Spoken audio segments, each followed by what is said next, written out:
À vous entendre, on a l'impression que tout vous arrive comme ça, facilement. Je sais pas, non, c'est pas du tout. Il n'est pas question de rouler l'indicatif, pas du tout.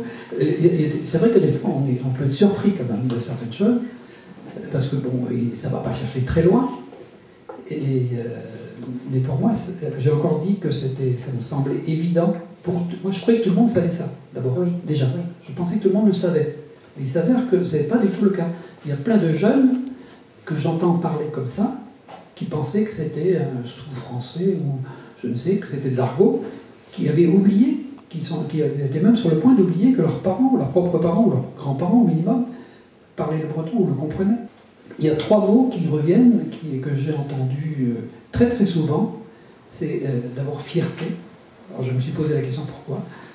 Fierté, décomplexé, déculpabilisé.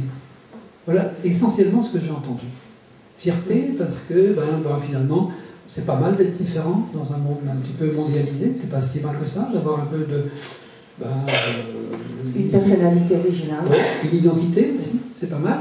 Aujourd'hui, bientôt aussi, tout le monde un jour, si tout le monde parle exactement le même langage, on parle l'américain par exemple, ou l'anglais, qu'est-ce qu'on aura à se dire quoi? Ça serait un peu triste ce jour-là, ça serait très triste même.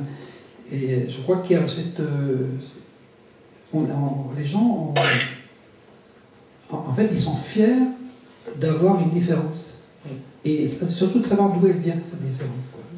Et décomplexer, déculpabiliser, surtout parce que, bon, on l'a dit tout à l'heure aussi, qu'à l'école, au début du siècle dernier, jusqu'au milieu du siècle dernier, il y a eu quand même beaucoup de traumatisme.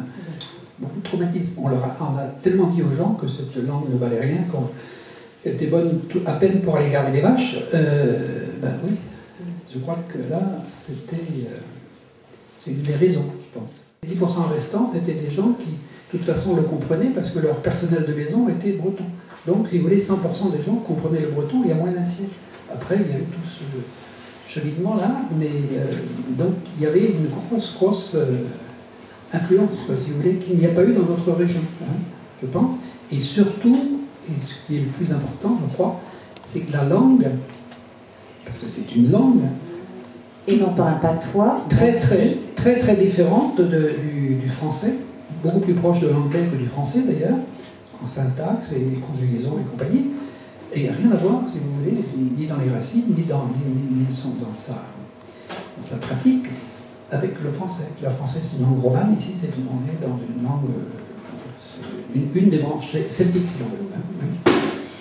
Puisqu'on parle international maintenant, comment les bretonismes ont été accueillis dans d'autres régions, peut-être bientôt dans d'autres pays? Ils ont été essentiellement vendus ici, en Bretagne, ou alors achetés, et souvent par dizaines d'ailleurs, c'est peut-être pour ça qu'il y a eu des chiffres, par dizaines, pour expédier à des enfants, à la diaspora, ou des enfants de la famille, à l'extérieur. J'en ai signé des milliers, en demandant de mettre à un tel qui est à Tokyo, ou à Nouméa, ou ailleurs.